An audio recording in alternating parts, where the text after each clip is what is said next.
welcome back. It's Christine again with the Artist Pod, and today we'll be drawing a Coati.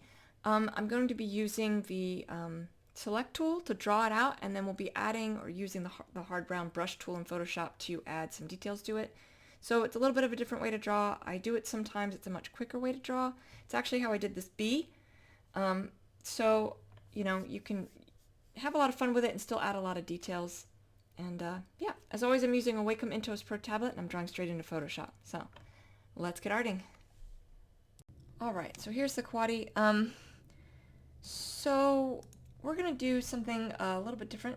I know usually I sketch it all out, but what I'm actually going to do is take the lasso tool and draw with that, and then we're going to take the brush tool to add in the texture. I do this sometimes. It's not something I always do, but I'll do this sometimes, and I think it might be helpful. It's a much quicker way to draw, obviously, because I'm not fully building it up from the ground up with just the lines. I'm giving it a base and then allowing the lines to add that extra sort of pop of detail. So that's what we're going to do with this guy. Now, when you're doing that, well, first of all, the canvas I'm working on is a 15 by 18. That's usually the size that I start with. And my brush size is always set to a size of 15. I always use the hard round brush. I very rarely change that. Now, Coatis have a lot of black in them, so that'll be interesting to kind of see how that goes. When I'm doing this, I'm going to need to find kind of this mid-tone, because as I'm adding in the lines to dictate lights and shadows and add detail, I'm going to need to go both brighter and darker. So this will be kind of that mid-tone in between. So I'm going to bump it up just a little bit. So this is I'm still looking for the mid-tone. Usually when I do that, I go always up at an angle towards the white. So we're going to do that. So then I'm going to just take the lasso tool, right, and come in here. Now this orangish kind of colors more on their forehead. So I am going to be jagged with it. That's totally fine because it's fur, so it won't really matter. And this doesn't have to be straight because, again, it's fur. Now the ears are actually white, so we won't be doing much with that. I'm going to bring this down, though, occasionally since I am drawing. Now to continue on a selection, I'm going to hold the shift button. So I'm not going to fill it yet. I'm just going to keep using the shift button to draw. Oh, I probably should have done this with the other ear too. We'll fix that. Right, so bring it down. And then as we add the brush strokes and stuff, that'll make a difference too. Alright. So, Alt is if you want to undo something. So in this case, I don't think I gave enough dip in this ear. So I'm going to give just a little bit and remove some of that selection so that it dips in, right? When you're drawing something, you know, the forehead comes up, the ears are inset, so they would dip down into that space. And I want to say the rest of this is actually more whitish for Coatis. White, white. I think these are white.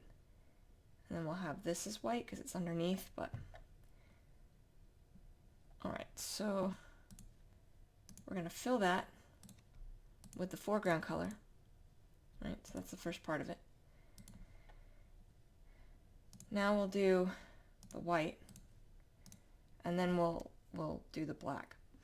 So white, same thing. It's okay if we're pushing into what we've already done.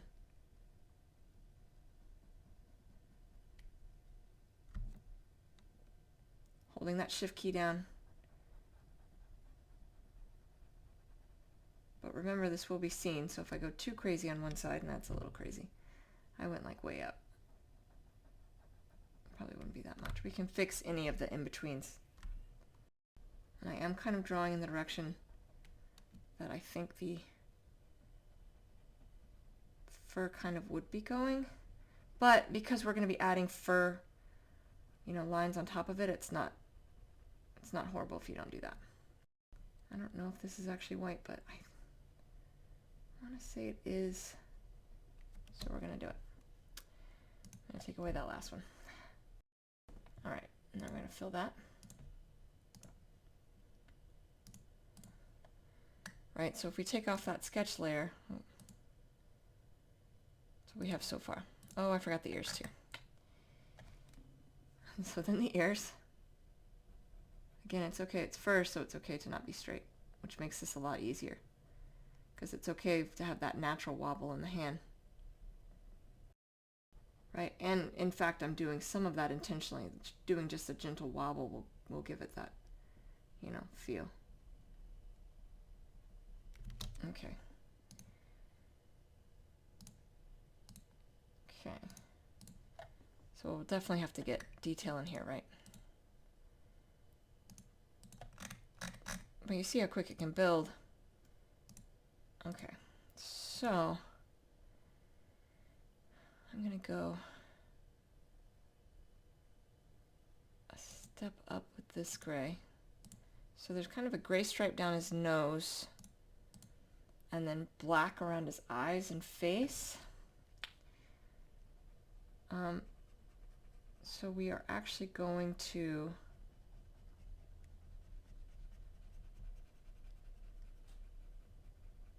change the gray just a little bit because of how we're doing this. All right. And we'll fix where these lines are coming into play. Drop you back down and make you a little darker. So I don't typically like doing gray on black. And in this style it'll make it a little harder, but it should still be doable. So if I fill this, just to see what it's going to look like, should be a little darker. Yeah, and then we'll be adding some blacker lines on top of it. That'll help. And again, fixing these kind of gaps. Don't have to hit select here because I went ahead and filled that. All right, come here. And then I need to undo this section. So that's just with the Alt key, and then come up here and fill. Okay, now over here, I'm actually just gonna, so I unselected the layer, turned it off, just to select that white. I'm gonna pop it back on since I didn't select off of it. I turned it off, right? So I turned this off so I could see, and then I click it back on so it's active, but I didn't click off of it anywhere. So I'm still active on this layer, and then I'm gonna just erase to bring that white back.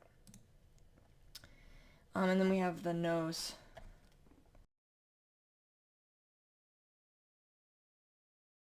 I'm going to start with some highlights. I'm going to bring this up to a much brighter color. Well, brighter-ish, right? I mean, we're talking about the difference between this and that, right? These two. So enough that you can see it. That's going to be important. And then we are, in fact, just going to do the strokes like we normally would.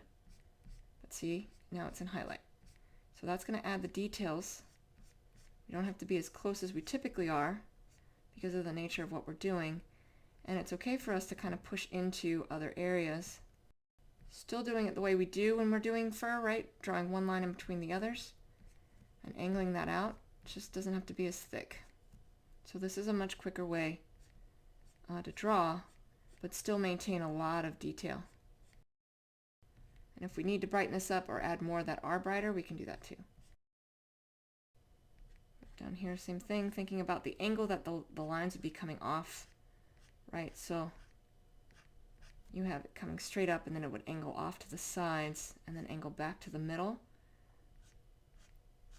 But off the forehead, it's going to angle off. You know, you're going to have that twisting that happens naturally in fur. Right, so over here it's going kind of side to that side.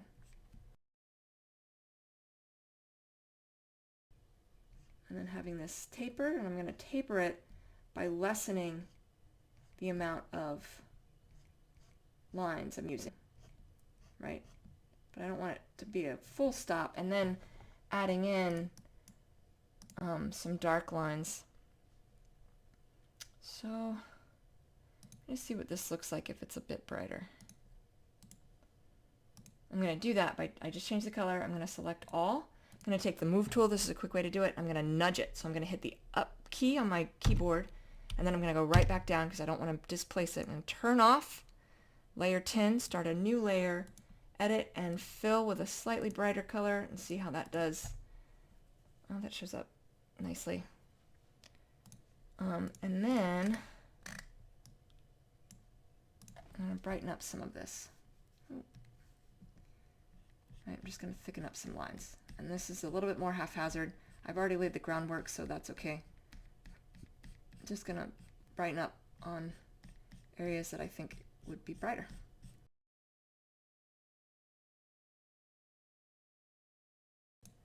We'll take, that same thing, and we'll go a bit darker. And we'll get the shadows in. All right, so that's on this side. We have these shadows that are mixing in. And just like we did with the highlights, it's okay to kind of push off the edge. And we'll mix them in a bit into the highlights.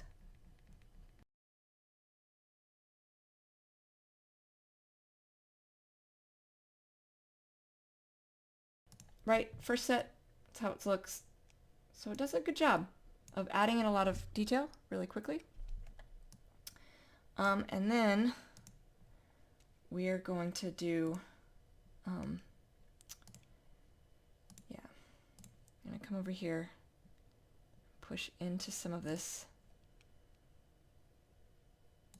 force some texture for this gray.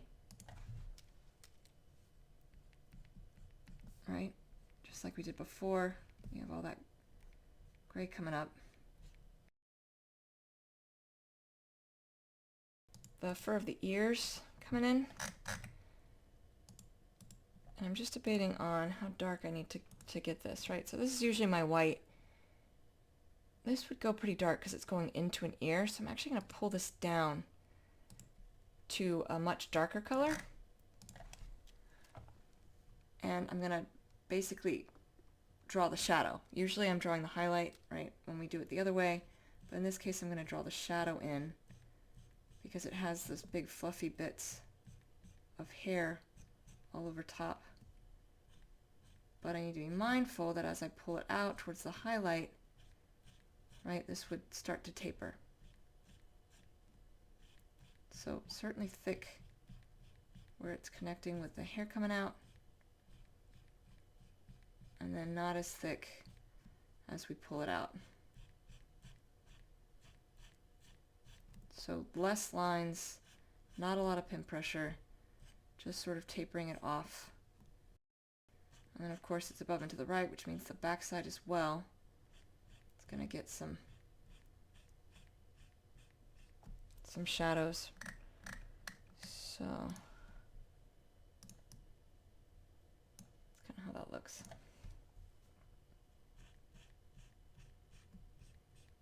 And then mixing it into the big, thicker, fluffier hair. So we're going to do those wider strokes to indicate that that's bigger hair. We need the shadow to kind of look like it is a little bit more uniform. Except this side being more shadow because it is on the shadowed side of the ear, the head.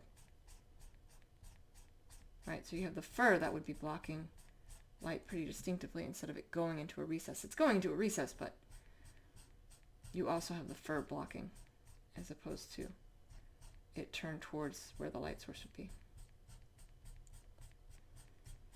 And that would push all the way to the edge. Now we're going to do right around the eyes. So this is like a separate little section. So we have this dark happening, so I'm going to first kind of do right along the eyes here with this darker color. Eyes are something you have to be careful with, right? But as it dips in, you'd have some shadowing on the side of the light source because it's kicking in over there. And then underneath you're going to have a little bit too. And then above over here where it's turned away, Right, so if I turn that off, you start to get to the impression of the eye, and then the highlights will do the rest of that, but let's get the other one first. Opposite on this one, right? You have that back side of the eye here coming down underneath. And then you still have that shadow on this inside where it's coming down, rotating there. That would be all the way under here, that shadow, before it kicks into highlight. Let's finish sketching out these shadows. Okay, so under the nostril here, you're going to have some shadowing because it's going into this recess. Definitely the same on this side, some shadowing. It has that recess. I'm just going to taper that out as it pulls away. Nice dark as it's right by it. Dark and clean. And then we're going to do a little bit of shadowing the nose itself, right underneath. Other sides in highlight, so just sort of being mindful of that, right? And you get that impression. You have the nose coming in, you have the eyes coming in, and then we'll finish out with the dark fur, right? You're going to have shadows of that dark fur coming in over here.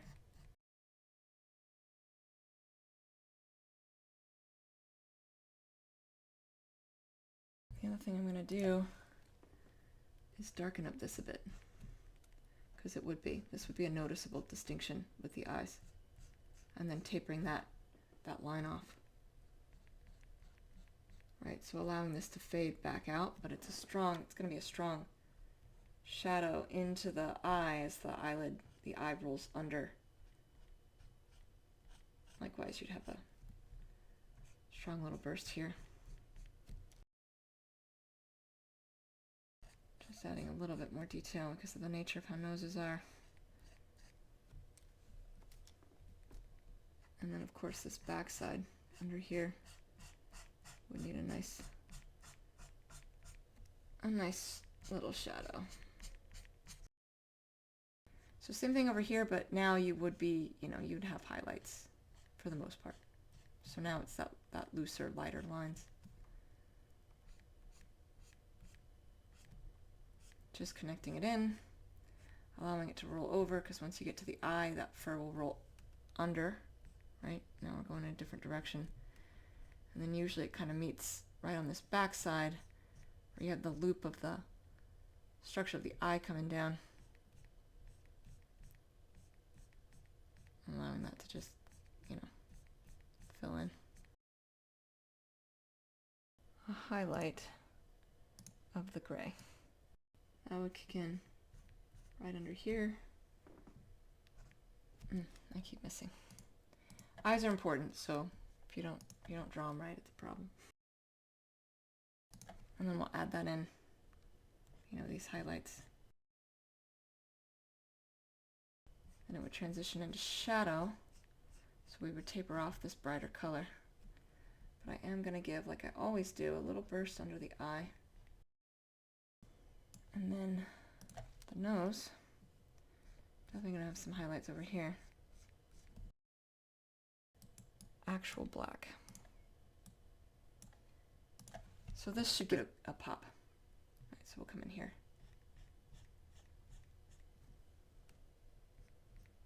Okay, to be sketchy. It's not horrible for it to be sketchy. We'd still read it clean. I am still particularly careful around the eyes, even though it is still sketchy. And then allowing those lines to kind of taper and shut off is fine. Better to have it jutting off out than into where the eye would be, but also being mindful of the light source, so the side away from the light source getting more black than the side on the light source. And now is a chance to follow that edge of that nose again. I'm actually kind of going at an angle that can make it easier, right? I'm not following it straight. I'm creating a little bit of an angle with my strokes. And then adding it into these more shadowed sections. of the gray. That'll help balance it out, because sometimes if you use it in one or two spots, right, the eyes will really pop, but pop too much, and you don't want to do that. Or the nose will really pop, but again, it'll pop too much, so adding this in is a better balance. Because now you're getting that pop all the way down. It'll look more natural. And then we can mix some of this in if we need to darken up that mask, because it, you know, should be black. So to give that illusion, you know, we can add some of these lines in, just not as many.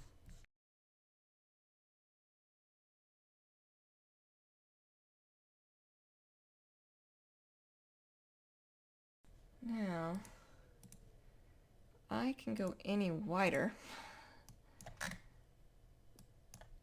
Let's see. Oh yeah, that shows up. If we can get some of this white to pop too.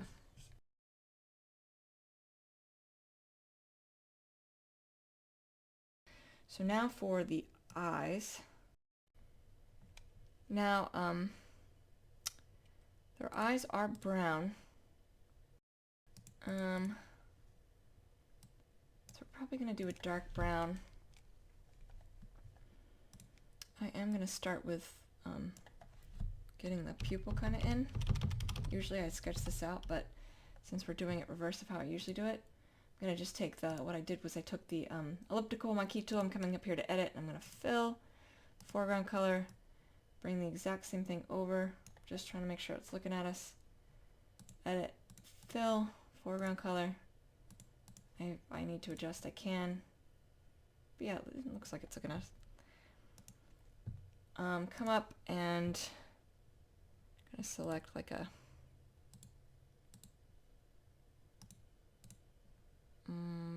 brown color. Probably going to need to get some black in here too. And I'm going to have this under the pupil line. That'll help me not mess up my pupil.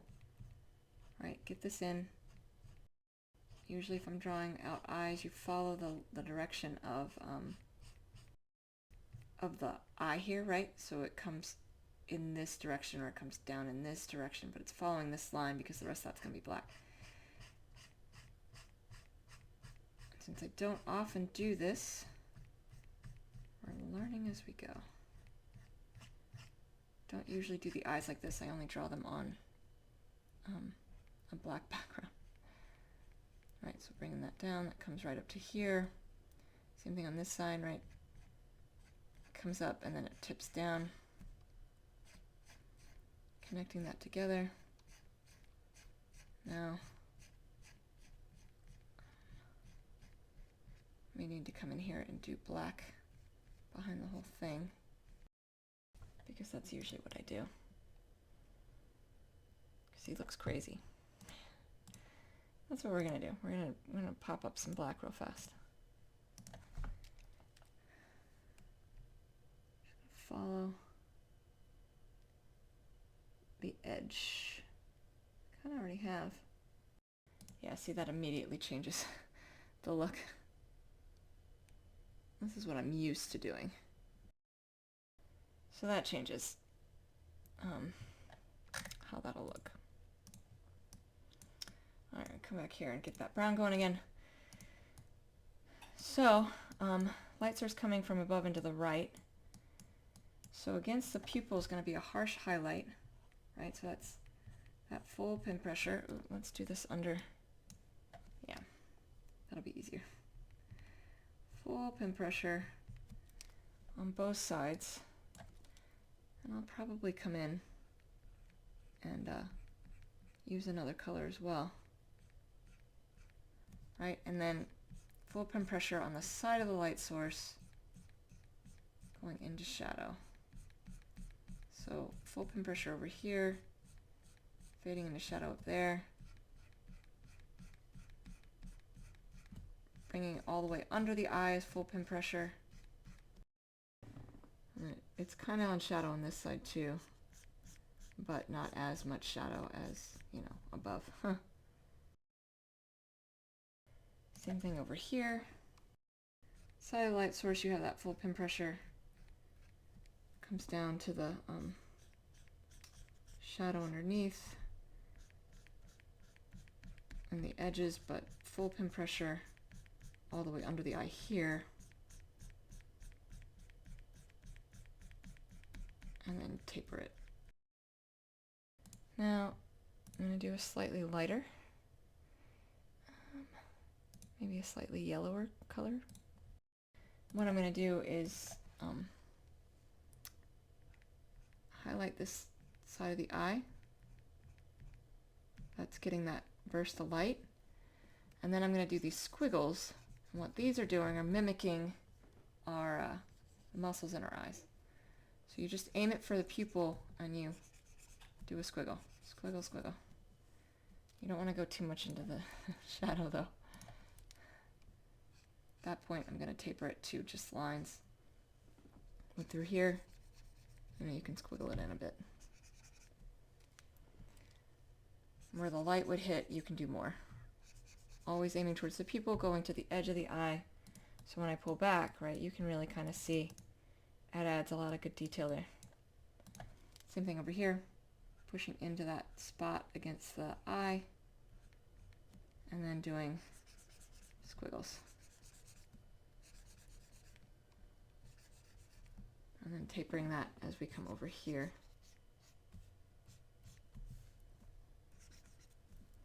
But the majority of it being through here anyway, where the light would really be catching. But the real magic of creating eyes is the light flare, which is always on the side of the light source. I'm just going to take the elliptical wonky tool, do a little circle, make sure it's in the highlighted section of the pupil, and then fill it with the foreground color, which I've already changed to white. Drag it over, do the same thing over here, relatively same positioning, and then fill it foreground color. Alright, so the last thing we're going to do, right, the black here pops really well, but it means that it stands out. So there's a couple things we can do. One, I can dull out the eyes, or we can darken up some of the others, and there's an easy way to do it, and it's just a matter of selecting a layer that has, you know, each of these the fur drawn on it. And I'm going to come up here to edit, and I'm going to add a stroke. So down here, edit, to stroke, outside 1 pixel, shouldn't be anything big. Hit OK, and you can see that immediately darkens it up. And now the eyes look less out of place. So we could do that, or we could continue through the whole thing. So then we have, you know, if we do another one, stroke for the next layer down, see how much darker that gets without being out of place, because this is a black mask on his face. Give some pop to the ears. See, what the stroke does is it just surrounds the lines with a whatever this foreground color is, which is black. So it helps sort of balance out those eyes so that they don't look like they're completely out of place.